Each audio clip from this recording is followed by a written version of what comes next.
Welcome to our daily reflection for this Wednesday, August 20th. And today you will hear this first reading, and it will have a long parable that seems very odd about different trees trying to make a king over them. And at first it may not make much sense to you, but let me kind of thread this together, because all the readings, whether it's the Psalm or the Gospel, are all about kingship.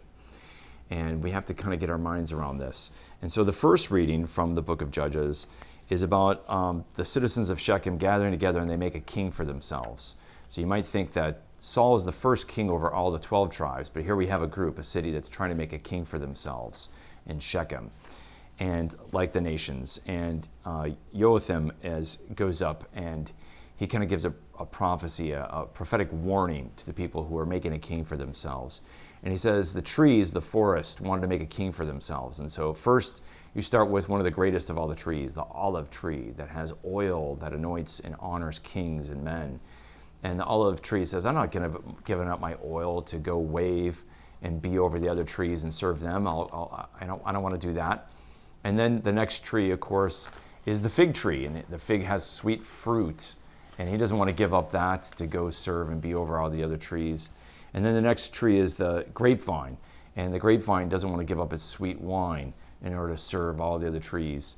And then you have the buckthorn tree, which is the lowest and meanest. And what does it have? Thorns. And what is it used typically for? The buckthorn is used in branches and cut up for fire.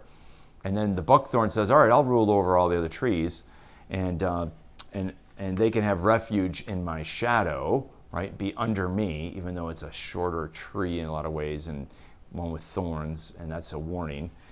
Because he's saying the buckthorn is like Abimelech, the one they want to make king. And he says, otherwise, come into my shadow, otherwise let fire come from the buckthorn and devour even the cedars of Lebanon. The cedar is a great tree, the greatest of all the trees, the most majestic. And so you see that even the great and the mighty and the better trees are burnt up by this lowliest and most value, the tree that has seemingly the less value and dignity. And so he's saying that what typically happens when people choose a king for themselves is you don't get the noble and the great, you get the lowliest and the meanest who takes power.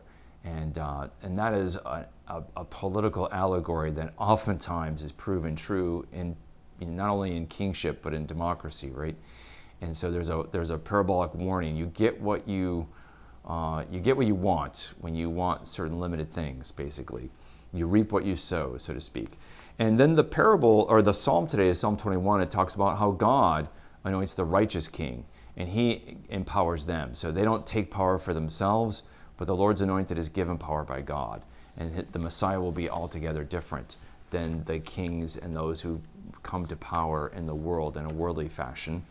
And then Jesus talks about how God, the king, has a vineyard, and he hires workers. And one of the things about the workers is the king has the right to pay somebody who works for him less amount of time in the day as much as he pays the person who works a lot. And the person who works a lot can't be bitter, because the king says, my friend, am I cheating you? Did I not pay you what I said I would pay you? Then why are you envious that I'm generous with others?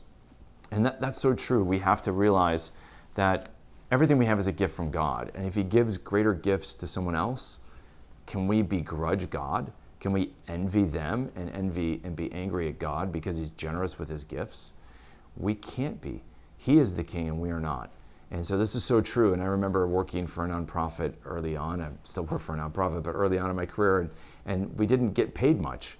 And I remember the temptation to begrudge that and to complain. But I'm like, no, I agreed to this wage. So how can I begrudge it? And so the same thing is true. God gives us what he gives us.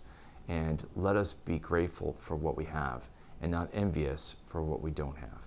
So that is true for us in terms of what we receive, but it's also true in terms of groups and cities and nations, as we see with the Shechemites, who try to make for themselves a king who will give them great things, and in the end they have a wicked ruler put over them. And so you reap what you sow is the lesson there politically. A lot to ponder today in God's words. May the Lord bless and keep you.